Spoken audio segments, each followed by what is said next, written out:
Coming up on Take 30 News, Mississippi State University gives the youth an opportunity to keep ragtime tradition alive. Plus, we take a look at the grad fair with graduation right around the corner. A city's favorite art festival is approaching in Columbus. Your Take 30 News starts right now. And take show open.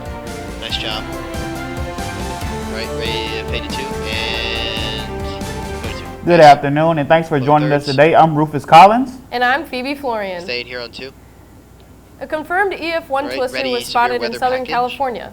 It's the strongest tornado to hit the Los Angeles area since 1983. But the severe weather isn't over, with millions of people under the threat of strong tornadoes right here in the South. Isabel Rosales breaks down the latest in LA. And take severe weather. Your roof off. Nice. Ready, a pair of rare tornadoes tearing through the Golden State. There. You just don't think Southern California having a storm like this. One dangerous twister, packing winds estimated up to 110 miles per hour, according to the National Weather Service. The powerful tornado, collapsing roofs, uprooting trees, damaging cars, and sending debris flying into the air. We thought it was an earthquake. They started screaming earthquake, and then the power just went out. At least one person was injured. Typically, with the tornadoes that affect this area, they spin up very rapidly. Unfortunately, sometimes too rapidly to detect or warn for. Weather whiplash. Californians have been welcoming the much-needed heavy rain and snow to combat drought conditions. But now the storms just keep coming. The severe weather threat, not yet over, as the same weather system rolls east, with more than 40 million people in its path. By Friday, the dangerous weather peaks in the south, with heavy rain and flash flooding expected. Tennessee, Louisiana, and Mississippi facing a level 4 out of 5 for potentially strong tornadoes. I'm Isabel Rosales reporting. 3, 2, and it's now time for your first look at your weather in our area. For that, we turn things over to Campus Connect meteorologist Tori Alvarado. And take 3. Well, good afternoon again. And yes, as Rosales said, we do have some severe weather in the area right now. Looking out through our satellite and radar, we do have active weather rolling through Arkansas and parts of Louisiana as well. And that is moving towards us rather quickly. So it is bringing some severe weather in the overnight tonight for Mississippi, and that will continue to roll through to Alabama as well. But right now, looking at the current temperatures across northeast Mississippi, we are in the lower to right at 80 degrees. So it is a rather warm afternoon, and we are able to enjoy the sunshine and warmer temperatures before those thunderstorms roll in tonight, making for some severe and dreary weather. So just enjoy this afternoon before that severe weather rolls through tonight. I'll have more on it in full weather. And back to 2. Thank you, Tori. Nice job, guys. Starkville Police Department and the Real-Time Intelligence Center are partnering to improve key safety components throughout the city. Our Kinnadi Walker spent the day with local law enforcement and has more on the story. And take security cameras. Starkville started investing in cameras around the city a few years ago. More cameras were needed to reach their goal of better serving the community. Lee Upchurch explains their newest approach. This allows us to tie into private cameras, and lose that. Like the Vista apartment complex, Midtown here in Starkville, Starkville Academy. So it allows us access to a lot more cameras. Officers can access the city cameras from the office as well as inside their vehicles. This allows them to respond quicker to criminal activity and emergency situations. Starkville Police Department are encouraging residents and business owners to register their cameras with Fuses to help the community. There are 2 parts to Fuses. There's a camera registry, is the first part, and then there's camera integration. That's the second part. That's the 2 main components of the whole database, is the registry and integration. The only thing that does is, like I showed you a second ago, it's going to put a little blue dot on our map, on the video wall. So we know if a crime happens in that subdivision or neighborhood or close to your house, you may not even be aware of it. We can actually go into Fuses and send an email to everybody in that neighborhood who has their camera registry. And it's 1 email, and it takes us about a minute to do.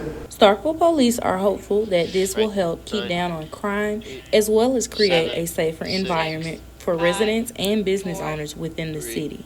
This has been Kinnadi Walker with Take 30 News. And back to 2. If you're interested in registering your camera with the Starkville Police Department, call 662-323-4134. Nice.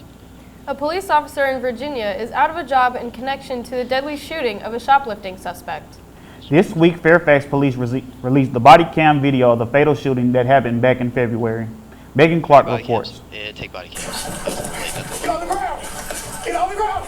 I got Fairfax police body camera video showing the moments 2 officers fired 1 shot, fatally hitting 37-year-old Timothy Johnson in the chest. It tears at all of our heartstrings anytime a life is lost. So there's a lot of emotion and angst and hurt and pain associated with this incident. Fairfax County Police Chief Kevin Davis confirming 1 officer later identified by the department as Sergeant Wesley Shiflett has been let go in response to the administrative investigation. The other officer who did not fire the fatal shot still on modified duty. Because our assessment, that I'm not going to get into, of his actions that night did not necessitate anything at the moment greater than a modified restricted duty assignment. The video also captures Johnson in a store exiting, raising questions about how foot chases are handled. Davis says the Tysons area sees 25 million yearly visitors, and last year there were more than 800 arrests by the Tysons urban team. Davis says the department has not had a police-involved shooting with a foot pursuit since 2015 and has not only introduced a new policy to track foot pursuit data, but the Police Executive Research Forum is also analyzing police-involved shootings over the last several years. The goal is 0, obviously. We don't want to have any officer-involved shootings. Circumstances surrounding this officer-involved shooting demand and deserve our utmost attention and scrutiny, and we are committed to getting better. And go to 2. The police chief says the criminal investigation of the shooting is underway, and he expects all of the findings to be submitted to the Fairfax Commonwealth's attorney. Coming up, graduation is around the corner, and deadlines are creeping up. Stay tuned. And take commercial. A little late, but we're okay. We're good. We are all good. Alright guys, we are coming back to camera 1 here. Doing this story, the ragtime story. Make sure we lock in here. That was a good first block, though. What about it? The intro is on 3. Yes, the intro is on 3. The tag is on 2. The tag is on 2. Yes, because it's both of them. Thank you. How much time's left? Yes, what if you could be part of one of the top engineering schools in the nation without ever leaving the coast? Well, now you can. Mississippi State's collaboration with Mississippi Gulf Coast Community College allows you to earn core credits while pursuing a 4-year degree in mechanical or electrical ragtime and jazz. all in the same location. And with classes taught by MSU starting on 1. We're coming back to 1. World-renowned 8, education 7, you couldn't find 6, anywhere else 5, is now in your own backyard. 3, to learn more about 2, this great opportunity, 1, visit us and online. we're back. Welcome back to Take 30 News. Mississippi State University is keeping ragtime music alive with the Ragtime and Jazz Festival this week. And take jazz. The Charles H. Templeton Ragtime and Jazz Festival is back. The festival is held to enhance the research of ragtime music and to introduce people to the sounds of ragtime. The festival is comprised of a variety of seminars and tours of the Charles H. Templeton Senior Music Museum. The festival brings in world-renowned ragtime musicians to perform in concerts as well. The thing about ragtime is that it is America's first gift to the world. It's our first artistic statement as a country. It was better to be in those places where people are congregating for a good time, because ragtime is indeed good time music. Musicians don't just come here to perform, though. They also come to teach the next generation about ragtime and jazz to keep the tradition alive. I'm a fan of edutainment, where education can be entertaining at the same time, and that's what this festival embodies. Barnhart says that it is important to keep ragtime and jazz music alive because it is such a beautiful genre of music, and it's important to remember the evolution of music. The Ragtime and Jazz Festival kicked off with the Gatsby Gala to showcase the wardrobe styles of the 1920s. The gala featured pieces created by Mississippi State students and modeled by the MSU Fashion Board members. The Ragtime and Jazz Festival goes through Saturday, and you can get tickets online or at the door, and students get in for free. For Take 30 News, I'm Phoebe Florian. And back to 2. Nice. The festival looks like a lot of fun. Yeah, it was a lot of fun, and I can't wait to go back to watch more performances. All right, now go into 3. And take 3. The Columbus Art Council is preparing for its annual art festival. Rufus Collins has more on the story. And take this one. The Columbus Art Council looks forward to the Burns Bottom Art Festival. The festival is an opportunity for young artists to showcase their work. Salem Gibson, the executive director, says this is a way to shine a light on the community. What we've done is tried to pay homage to an area of downtown Columbus. There's a lot of hardworking blue-collar Mississippians that worked and lived there. The Art Council is working together with the Tennessee Williams Tribute to put the event together. Williams was a playwright and a native of Columbus. Gibson also says there is a connection between art and the city of Columbus. There's a lot of crafts and art and music and culture that came from that area, and so we felt that it would be really great to collaborate with Munson and Brothers Beer Garden and Trading Post to kind of create a fun festival where families are welcome to come and view different kinds of art forms. The festivities will also include a Stella shouting contest based on a scene from Tennessee Williams' A Streetcar Named Desire. Here's a look from a contest in Louisiana.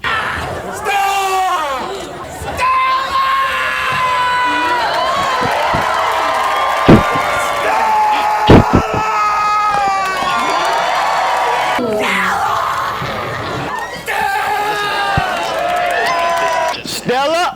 Oh, I'm just kidding. The winner of the shouting contest will receive a grand prize. For Take 30 News, I'm Rufus Collins. Phoebe, and go back to You can find more information on the Columbus Art Council by visiting their website. And go back to 2. Mississippi State crowns a new winner. A pageant winner, that is. Our Joshua Hughes gives us an inside look into the story. And take tested number. Very good, very good. All right. 34 women competed for a chance to win the title of Miss Maroon and White. Each of the contestants were showcased in categories like on-stage questions and evening gowns. Pageant director Peyton Brown says that he is excited for this opportunity. For this experience and being one of the first guys to be director of the pageant, of the Miss Maroon and White pageant, I just feel like I definitely feel like I kept that same energy as in just encouraging women.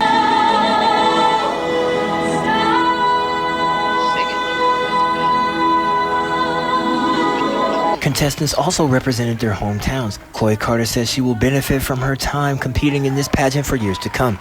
It has shown me what true confidence is and what I can accomplish as a woman. I feel that that is extremely important as a college girl, especially seeing changes in many different college women. I struggled a lot my freshman year with self-confidence, and so being able to get out there and get on that stage is something that I did to help myself boost my confidence, and I know it does it for so many others as well. Each participant donated to Bully's Closet and Pantry. For Take 30 News, I'm Joshua Hughes. And take the 2. The money generated from the pageant will be donated and will be going towards the Student Association. Here on 2. With graduation just around the corner, Mississippi State seniors are staring down the barrel of some stick graduation deadlines. Our TraKwan Weber caught up with school officials to find out the details. And take graduation deadlines. The spring semester is almost coming to an end, so we know it's graduation season. Mississippi State hosted its graduation fair at Barnes & Noble. I'm with the Alumni Association, and today we're at the grad fair handing out flyers for your class ring, your Mississippi State ring, or we even have jewelry, necklaces if you don't want a ring. We have this thing called the Bulldog Network where alumni can be paired with undergraduate students that are on the same career path as them or in the same field. The graduation fair also gave students the opportunity for sizing and pickup for their cap and gown. They also had a booth for anyone who needed graduation pictures. As a fellow senior at MSU, I know it's been a long journey, a lot of hard-working classes. So make sure you apply for graduation because you don't want all your hard work to go to waste. The ceremony's information will be on our graduation webpage through the registrar's office. The first deadline to apply for your degree will be March 24th, which is this upcoming Friday. After the initial deadline, the fee will increase, and you will have until April 21st for the final deadline to apply for your degree. Just make sure that all degree fees and all of account balance information is updated by May 12th, and you should be good to graduate. If you are an MSU senior who hasn't applied for graduation yet, the deadline is almost here.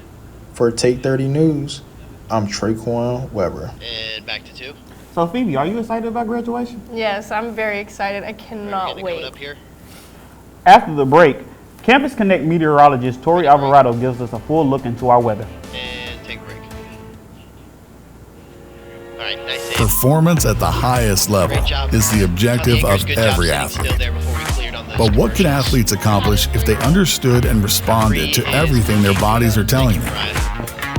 Mississippi State University's Athlete Engineering program is designing and deploying groundbreaking advanced wearable technology that creatively collects millions of data points for researchers to analyze, predict performance, and improve body mechanics. Researchers in engineering, kinesiology, sociology, textiles, and more disciplines are working together to test and design new technology that leads to winning results. In addition to helping athletes reach their highest potential, this collaborative program is reducing injuries and protecting the health of competitors now and far into the future. Mississippi State University. 1 minute. Farming can be a tough way to make a living. Weather, pricing pressures, and unpredictable swings in demand can take a toll, not only on farmers' finances, but on their mental health, as well as that of family members and farm workers.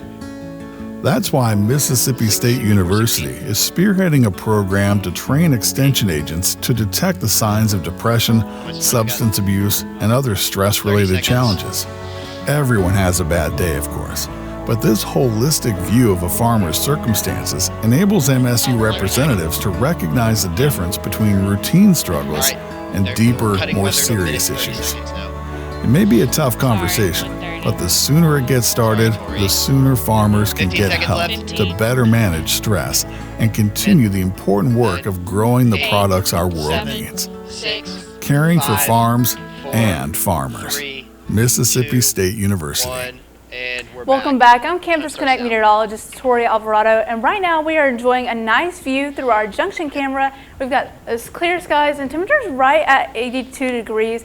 And unfortunately, while we're dropping down to the mid-60s for tonight and jumping back into the 80s tomorrow, we do have severe weather in the picture. So most of Northeast Mississippi is kind of cut off in between a moderate to enhanced risk zone.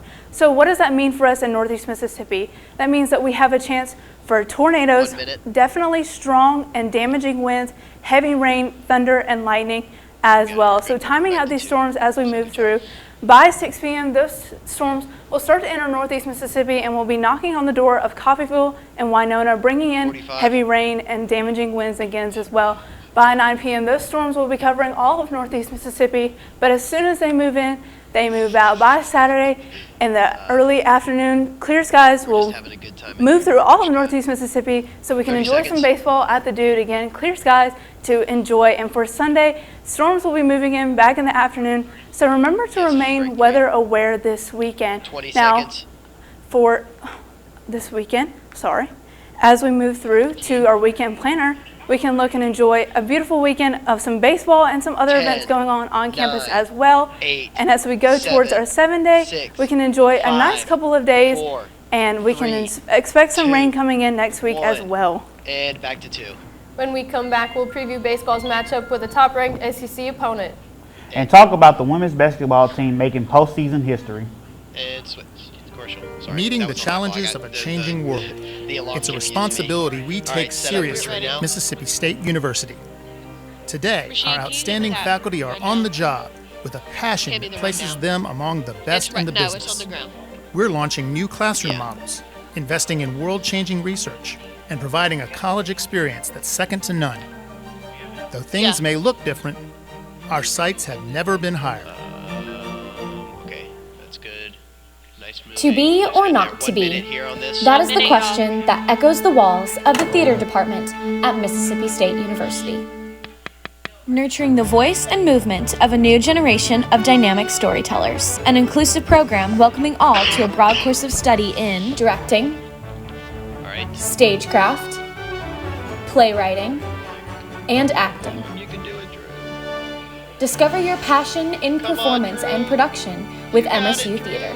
How much time? Did Richey do it? I got it. Print. 30 It seconds. opens 30. the doors to the world You got it? of That's good. communication. Well, tuck it under It's that where a collar. student can be anything. There we go. It teaches It's good. teamwork, diligence, loyalty, clutch and master. responsibility.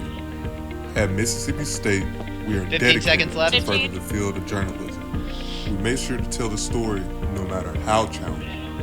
9, We incorporate 8, all aspects to 7, help you grow as a 6, student and as a 5, person. 4, So, 3, what are you waiting 2, 1, and go to 30. Welcome back, Bulldogs. We're My good, name we're is good. Drew Parsley with your Take 30 Sports this week. All right. The Diamond Dogs took care of business on Tuesday against Arkansas State, winning the midweek matchup 16-2. Outfielder Colton Ledbetter led the way on offense, going 3 for 4 with a homer, a double, and 4 runs batted in. Yeah. Bradley Lofton notched the win on the mound, fanning 9 batters and allowing just 3 hits over 5 innings pitched. The Bulldogs look to open up their first home conference series against Vanderbilt, who are ranked 4th in this week's D1 baseball rankings. MSU is 0-3 to start conference play, and the Commodores carry a perfect 3-0 record after sweeping third-ranked Ole Miss last weekend. Next, the softball picture. Your MSU softball squad looked to face number 17 Georgia in Athens this weekend in a matchup of the Bulldogs. State is coming off a weekend sweep of South Carolina at home to open conference play. 2 of the 3 wins ended in walk-off fashion, one of which resulted in a run rule of the Gamecocks. Going into the series with Georgia, State's pitching staff is leading the nation in strikeouts with 263 total. The team will also look to record their best start to conference play since 2011 with the series win. Okay, perfect. And I just want to give a special shout out to our women's basketball squad for becoming the first 4 team to advance to the round of 32 in the NCAA women's basketball tournament. They dominated the play-in game against Illinois to advance to the round of 64 and face and defeat 6 seed Creighton 81-66. However, their sweet run came to an end, losing to 3 seed Notre Dame by just 5 points. Head coach Sam Purcell was more than proud of his squad in his first season as head coach. All right, take that full Coach screen Purcell down. quotes, "You got a program that a lot of people around the country said it's done, it had its glory years, but these young women were an absolute joy to coach."